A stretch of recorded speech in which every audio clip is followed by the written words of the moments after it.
Hey guys, Chris from Drift Outfitters here, and today we're going to tie the Deceiver. The Lefty's Deceiver is probably one of the most fished flies today and has been for some time for a really wide range of species.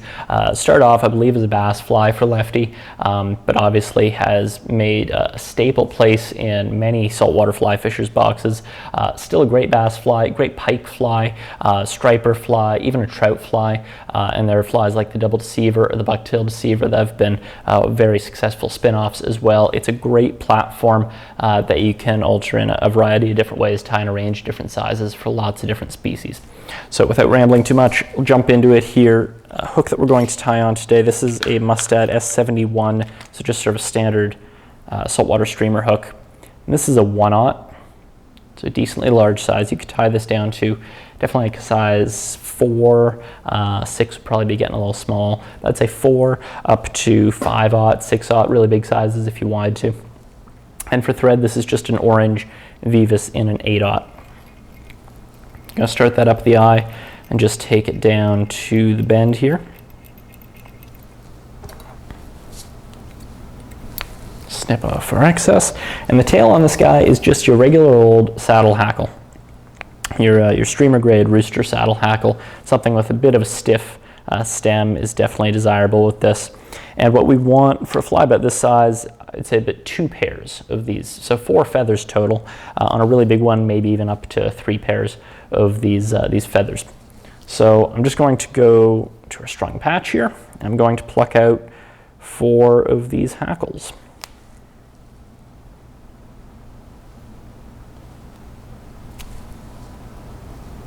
And what we're looking for here is either very straight hackles that really don't have much curve at all to them, or if they do have a little bit of a curve, these both have a very slight curve to them, but they sort of curve inwards toward each other. You can see how they're opposing curvatures that they have, and so when we face these face to face, they'll actually complement each other in terms of which way they curve.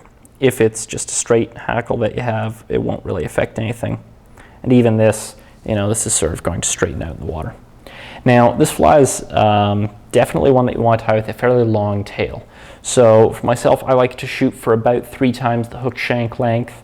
So if we just sort of eyeball this, it's about 1, 2, and 3 times the hook shank length. You'll notice I only have 2 feathers here.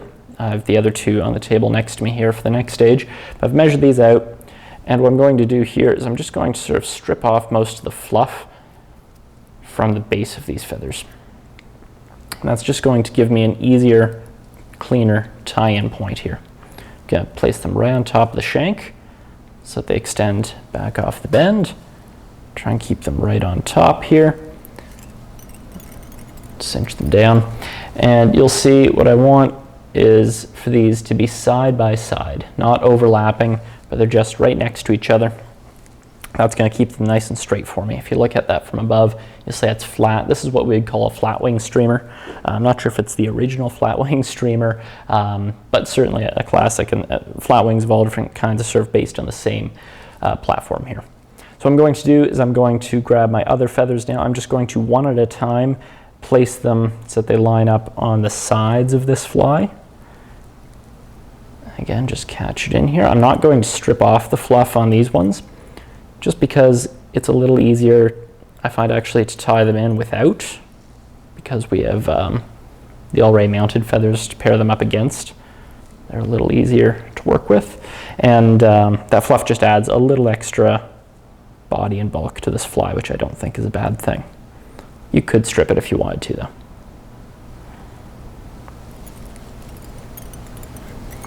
So now I've got 4 feathers all facing inwards. You could also, for a slightly different look if you wanted to, you could make these feathers splay outwards from the fly. That would give it an interesting sort of kick. You can definitely do that as well. We're just tying classic here, which, as you can see, they're all sort of curving inwards on each other. Now I'm going to clip these butt ends, but I'm not going to clip them short. I'm going to clip them about 2/3, 3/4 the length of the total hook. And then I'm going to take just wide wraps up, just sort of catch those loose fibers, and then wrap down a little tighter back down to the bend. And the reason I do that is just to build a nice evenly proportioned body there. So when I make my my tinsel wraps over top of that. I have a nice even platform to work with. I'm not getting any lumps and bumps. Now, over top of this tail, we're going to put in a little bit of flash. This is a Pearl Krystal Flash. You could use Flashaboo if you want. You can use a whole bunch of different things. This, again, is the classic. I would say Pearl works very nicely for most color combinations of this fly, but you could definitely, again, use whatever you like. I'm just sort of putting those right on top of the fly. I'll just catch them in there, like so. And I'll just snip off the waist ends here. And then for the body itself, we're going to use a little bit of flat braid. So you can use flat braid or diamond braid, even a mylar tinsel if you wanted to. I'm going to take my thread just up to the front of where we trimmed our waist ends here. I'm just going to catch it in and tie it down alongside the fly all the way back down to the tail. Bring my thread back up. Now, just to make this fly a little bit more durable, I'll take a little bit of super glue and just run a small bead of that down the body of the fly. I'll just really make this a good and durable fly. So starting at the back, make sure to take a full wrap at the back, covering up our thread wraps, and then we're just going to take touching turns going forward toward the eye, covering up all of that thread and scrap material. And you can see by tying everything in the full length, we have a nice even body there.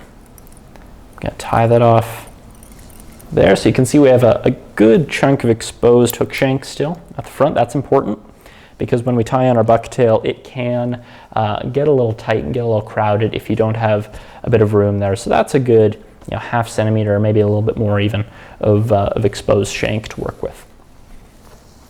Now for the collar of this fly, the main focal point is bucktail. So I've got some yellow and I've got some red bucktail here. For the hair, similar to a clouser or many other streamers, you want to focus on the hair sort of middle of the tail toward the tip. That's going to be the softest stuff, and it's not going to flare quite so much. So I'm going to come in here.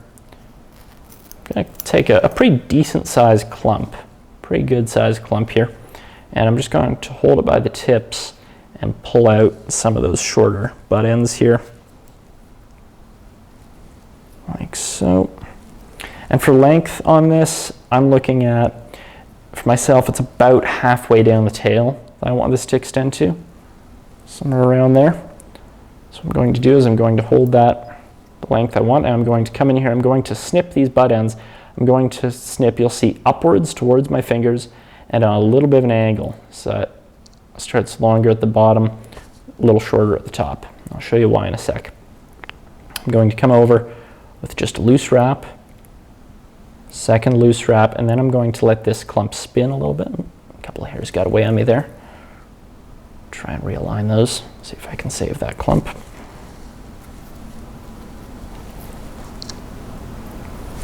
Just quickly repeat that process.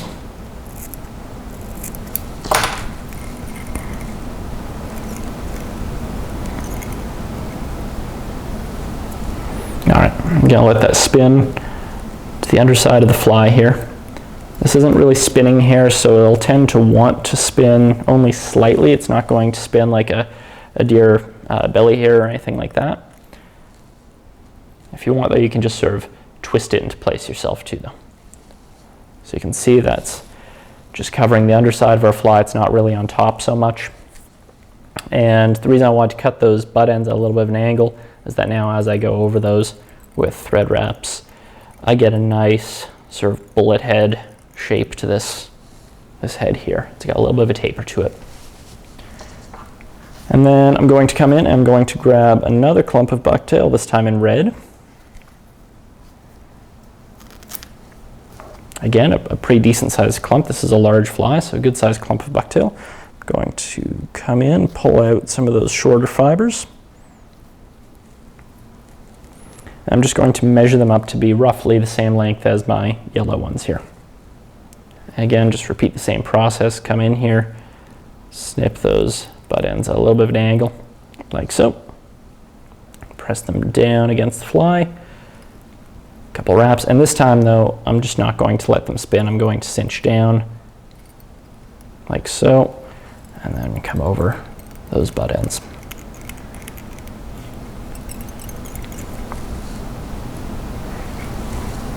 Make sure everything's setting up fairly evenly. Oops. Looking good there. Alrighty. And what we're going to do, I've got here, this is optional I would say, but this is some red Krystal Flash. You could use Flashaboo or Ice Dub or anything like that. I'm going to take a clump of maybe 6 or 7 fibers like so, and I'm going to loop them, or wrap them rather, just around my thread to double them up. And I'm going to pull up on my thread and start wrapping, pulling the fibers down to place them on the underside of my hook. It's just right on the bottom. That twisted on me just a little bit. I can pull them back down, tighten up. That's a little better. And then for length on these guys, I'm going to trim them to be about, if you pull down a slight angle, in line with the point of my hook here. Somewhere in around there. And that gives you sort of the effect of gills or of a bleeding bait fish, whatever you like to think of it as. It's a nice little trigger point there. And then for the back on this fly, we're going to tie in some Peacock Herl. Okay, so this happens to be a dyed yellow one, but you really can't see in the end anyways. Natural stuff works just fine. I'm going to take about 5, 6, 7 fibers, somewhere in there. And I'm just going to roughly sort of align the tips on these things. Like so. So I've got just a little bundle here with the tips aligned. I'm going to tie these about as long as my bucktail. You can tie them as long as the whole fly if you want to. I've seen lots of guys do that. It looks great too. I don't know that there's a right or wrong way of doing this, but I do believe the original was tied just the length of the bucktail. Could be wrong on that. So that's just on top. And that gives you just a nice sort of gradient effect, top to bottom, dark to light. Snip off the butt ends there and just tidy up a little bit. Clean up that head. And I'm not afraid of a large head here.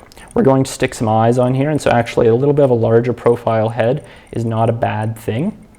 The original fly had painted eyes, which you could absolutely do too. It's a little bit more time consuming to do it that way. But if you wanted to, even in that case, again, you would want a little bit of a larger head like we have going here, just to give you enough space to do that. So throw on a whip finish. That is, the bulk of our fly. We're just going to slap some eyes on. In this case, I have here, these are just some orange and black eyes. I believe this is a 7/32 of an inch size. And how I'm going to attach these, I've got here a bottle of the thick Solar Res. Pop this guy open. And just take a small amount of that to start with. Just put a little on each side of this head here.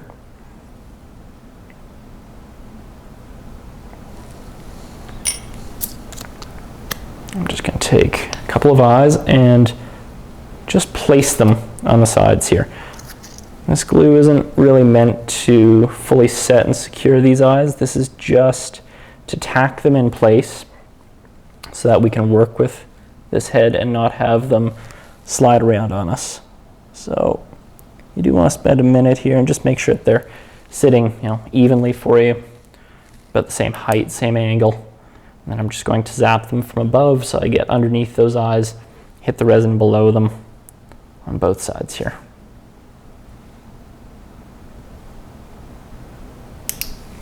Okay, as I say, that's not secured, but it's tacked in place well enough that we can build up our head a little bit and not have those slide around on us. So I'm going to take a little more glue this time and set that down there.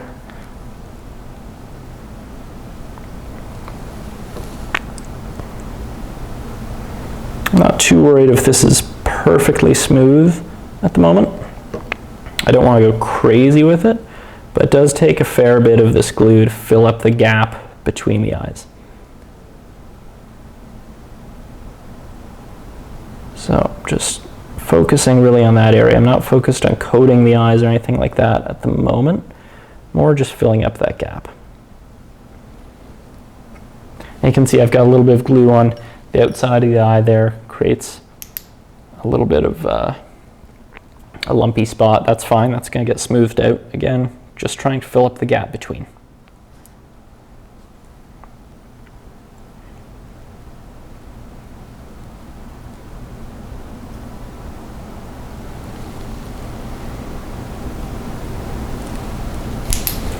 And then what I like to do, so we've got most of the head built up at this point, but that thick UV glue can get a little lumpy. So what I actually like to do is take some of the thinner viscosity stuff. Obviously you don't have to do this, but I find it easier to control. It definitely creates a nice effect. Take a drop of the thinner stuff, and this time I'm going to go right around the eyes, around the whole head. Try and coat those eyes. And because this stuff is much thinner, it tends to fill in those gaps. And if there was a little unevenness in the head, this smooths everything right out.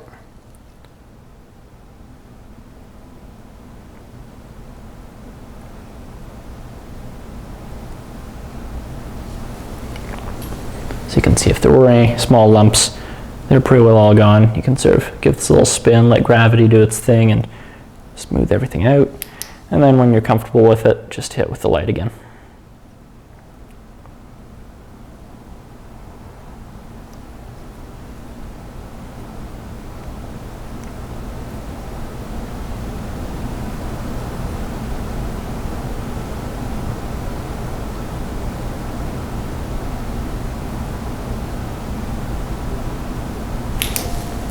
There we go. Simple as that. That is your Lefty's Deceiver. Terrific fish catching machine, again for a really wide range of species, which is a great plus for this fly. Mix up the colors, the sizes, give it a go, let us know how it works.